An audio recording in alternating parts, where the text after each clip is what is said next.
Hey, I just wanted to show you something really quick. It's amazing how the Bible keeps showing you new things, even in stories you have read hundreds of times. And that's what happened to me this morning. I got up and my husband was talking about the something about the writing on the wall. And I said, "Oh yeah, writing on the wall. That's Daniel 5," even although I said Daniel 6 at first, the story of the lion's den. But anyway, so he's talking about the writing on the wall, and people use that phrase all the time. I saw the writing on the wall, and I don't know how many actually know where that comes from, that saying, but it made me want to go back and look into reading this story in Daniel. So in Daniel chapter 5, King Belshazzar is having a great feast. You read about this and you're like, wow, how indulgent. Belshazzar the king made a great feast for 1,000 of his lords and drank wine in the presence of the 1,000. While he tasted the wine, Belshazzar, who was Daniel, Belshazzar the king, they had changed Daniel's name to something else. I forget what. Um, Yeah, they did call. Oh, Daniel was Belshazzar. That was the name they gave him. His Hebrew name was Daniel, but they changed it to Belshazzar because that was whatever, because they were making him comply with their pagan traditions after he was exiled to Babylon. But anyway, so I just wanted to check that because Belshazzar was Daniel, Belshazzar the king. All right, so we're clear on that. So he had this big feast. Everyone was partying, being indulgent. When he had tasted the wine, Belshazzar gave the command to bring the gold and silver vessels which his father Nebuchadnezzar, so this was the son of the prior king, Nebuchadnezzar, had taken from the temple. So he had defiled the temple. Nebuchadnezzar had taken all of these vessels and prized, cups and things from the Jewish people, like had basically plundered their stuff and was, making a mockery of it and using it for his little feast and party here. So so they were drinking, the Lord's wives, the concubines, and everyone. I can just picture this scene. So they brought the gold vessels that had been taken from the temple of the house of God, which had been in Jerusalem, and the king and his lords, his wives, his concubines drank from them. They drank wine and praised the gods of gold and silver. So they're praising these pagan gods while, they are making a blasphemy out of these ceremonial items that the Jewish people had used. They drank wine, praised the gods of gold, silver, bronze, iron, wood, and stone. In the same hour, the fingers of a man's hand, I mean, imagine this. The fingers of a man's hand appeared and wrote opposite the lampstand on the plaster of the wall of the king's palace. And the king saw the part of the hand that wrote. Then the king kind of had a panic attack. His countenance changed, his thoughts troubled him, so the joints of his hips were loosened, and his knees knocked against each other. The king cried aloud to bring in the astrologers, bring in the soothsayers, the Chaldeans. The king spoke, saying to the wise men of Babylon, "Whoever reads this writing and tells me its inscription shall be clothed with purple and have a chain of gold around his neck and be the third ruler in the kingdom." So he promised all of this to whoever could tell him the meaning of the phrase, and brought in all these people, and nobody, then they knew about Daniel. They knew about his ability because all of the wise men failed to tell him what it meant. None of these astrologers or these diviners, diviners seeking their spirits of divination, their familiar spirits, were able to tell the king what it meant.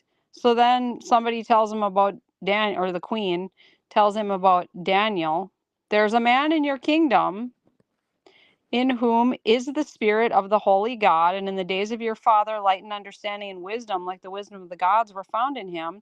And King Nebuchadnezzar, your father, Your father, the king, made him chief of the magicians, astrologers, Chaldeans, and soothsayers, inasmuch as an excellent spirit, knowledge, understanding, interpreting dreams, solving riddles, and explaining enigmas were found in this Daniel, whom the king named Belshazzar. Now let Daniel be called, and he will give the interpretation. So they brought Daniel in, and the king asked him, Are you that Daniel who is one of the captives from Judah, whom my father the king brought from Judah? I have heard of you, that the Spirit of God is in you, that light and understanding and excellent wisdom are found in you. Now the wise men, the astrologers, have been brought in before me, that they should read this writing and make known to me its interpretation, and they could not give the interpretation of the thing. But I heard of you, that you give interpretations and explain enigmas. Now, if you can read the writing and make known to me its interpretation, you shall be clothed with purple and have a chain of gold around your neck and shall be the third ruler in the kingdom. Then Daniel answered and said, he was like, keep all your stuff. You don't need to give me all this stuff. Let your gifts be for yourself. For I will read what is written and I will make known the interpretation.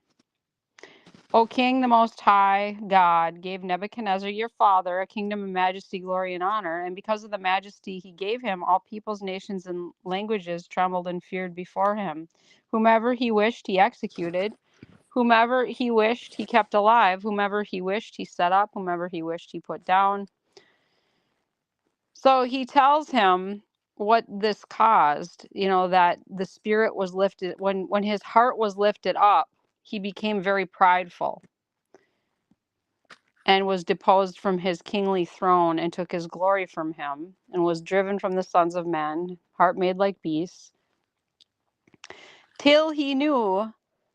So this was where Nebuchadnezzar, I think I'm just reminding myself here, Nebuchadnezzar, where he repented, how he was like sent out and he had the claws like the eagle talons and all that. So I'm just refreshing myself about this.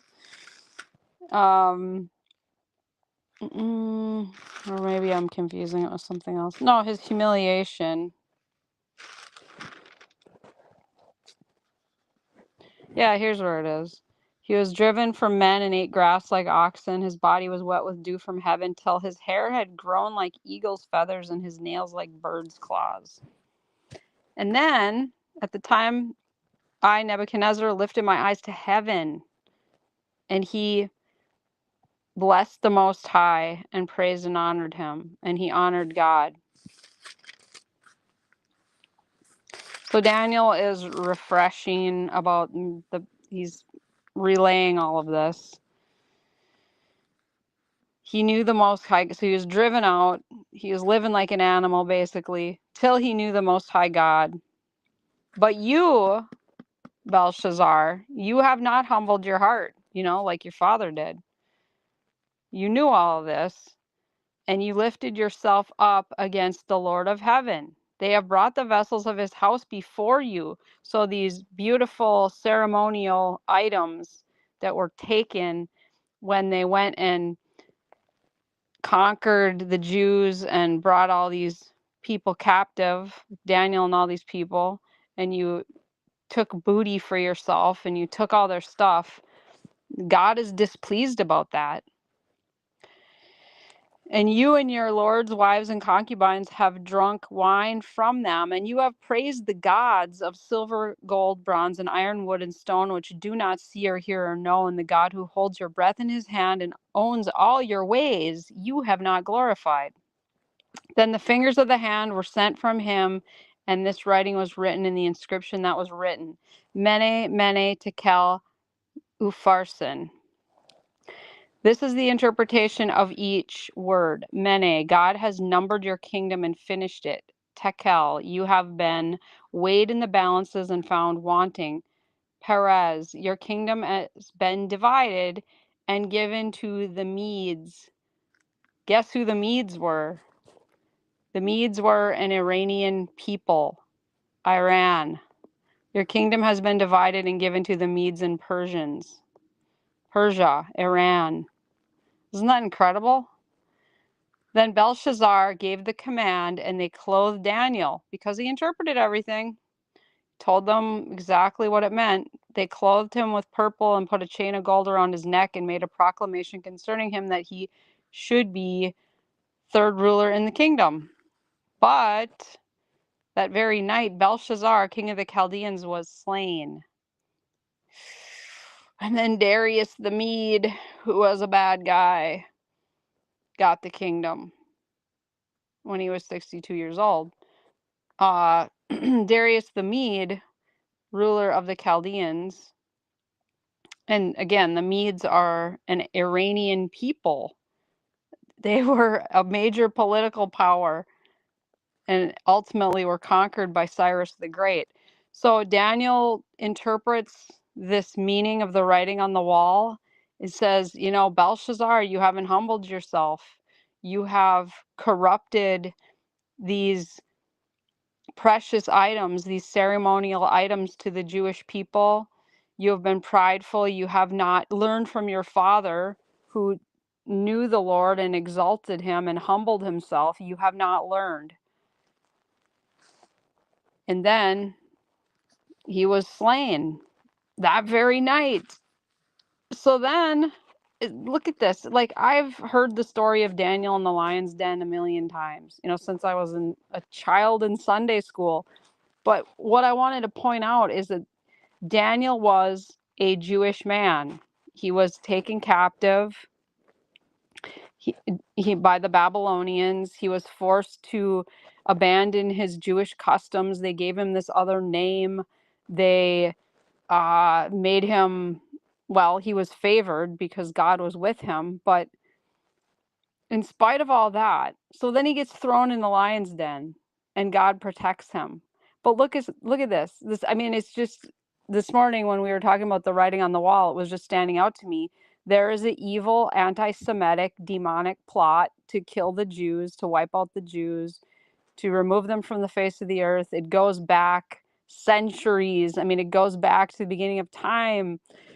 Satan wants to destroy God's chosen people. Okay, it's a battle of good versus evil, and that's how it's all going to end. It's going to end with the dragon, Satan, in Revelation 12, going to battle against Jesus Christ, the seed who came through the Jewish people, who came through the line of David, through Abraham, Isaac, and Jacob, and the 12 tribes. So the very last battle, the battle of Armageddon, it is the dragon, Satan, coming against Jesus Christ. So there is an evil, anti-Semitic plot to kill the Jewish people. It's been around since the beginning of time. It hasn't changed. The spirit hasn't left. It's just taken on different forms. But we see back here in Daniel 5 and 6, this was around, I don't know, like 586 BC, I think, wanting to kill Daniel. Daniel's a Jewish man. Who wants to kill him? Who's in charge? Darius the Mede. The Medes, an Iranian people group. Iran is going to be a major player in the end times battle, and Satan is going to do a lot of his work through them. And this isn't blaming individual people or hating on Muslims or anything like that, hating on Arabs. We need to pray for them that they would come to Jesus. They're unsuspecting. The enemy is doing his work through them.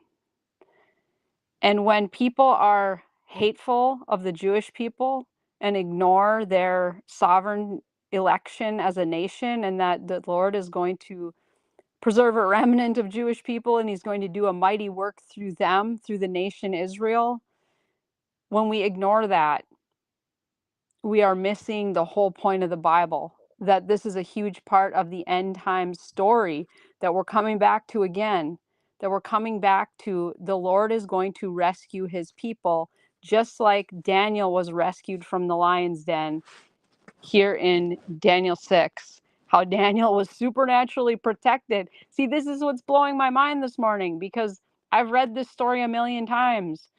But only this morning when my husband mentioned the writing on the wall, and then I said, oh yeah, Daniel 5:6, went back into that, seeing how the plot against Daniel to kill him, this Jewish Hebrew man taken captive by the Babylonians, the plot to assassinate him came from the Persians, the Medes, Iran. This is all clicking together. So Israel is a huge part of God's end times plan. He's going to do a major work through them. The promises in the Abrahamic covenant will be fulfilled, whether people like it or not. And some people think, they act like they don't want Israel to be blessed. They don't deserve to be blessed. Well, God chose them. He chose them. Exodus 6:7, Deuteronomy 7. I mean, many places, Jeremiah, they're his chosen people, and he's chosen them to do a mighty work through them. So much of the end times, the last 7 years, is going to be God dealing with Israel and God revealing himself to them and circumcising their hearts, because in the law of Moses, they had a physical circumcision, but the end times is going to bring a spiritual circumcision. Or in Zechariah, it talks about they will look upon the one they have pierced. They will mourn for him as though he was an only son. And they're finally going to see, their eyes will be open, their eyes will be unblinded. I mean, the scales will fall from their eyes and they will see Jesus for who he really is. This is what's coming.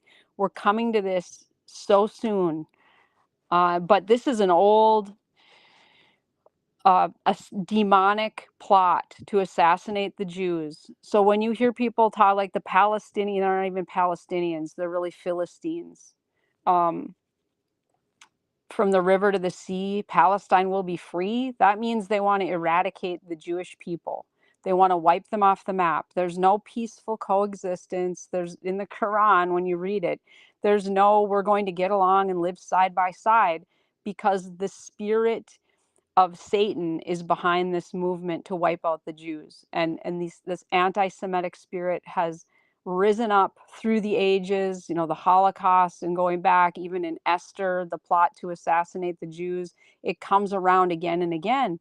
So open your eyes and see this, that we have to be on the right side of Israel. And this doesn't mean blanket support for the IDF or the government. I mean, I disagree with a lot of stuff that Israel, what they're doing. I mean, they're secular. They promote all these horrific laws. Abortion is legal there. There's tons of LGBT things. So you could look at how they're behaving now and say, oh, that disqualifies them from the promises of God. But you have to remember that God made an unbreakable, irrevocable covenant with Abraham in Genesis 12 and 15 and 17 and 22.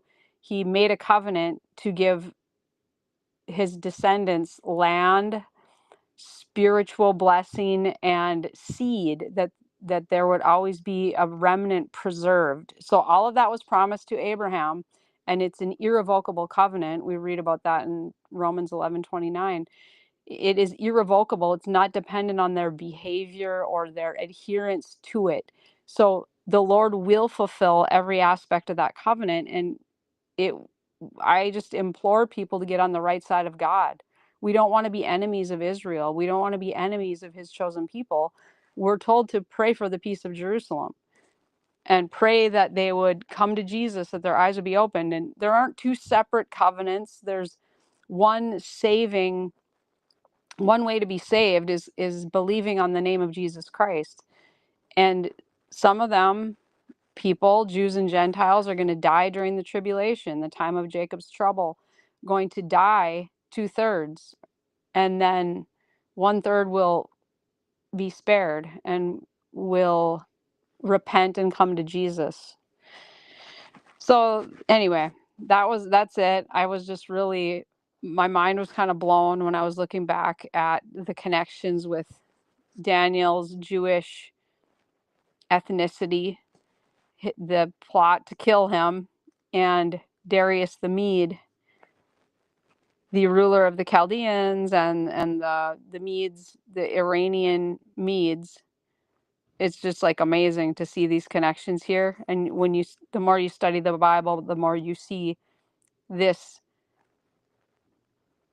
plot through the ages, this demonic anti-Semitic plot to kill the Jewish people, and it's all because Satan hates Jesus, he hates Christians, he hates us. We're made in the image of God. He came to steal, kill, and destroy. He's the father of lies, and his time is short, and he's doing everything he can to wreak havoc until the end.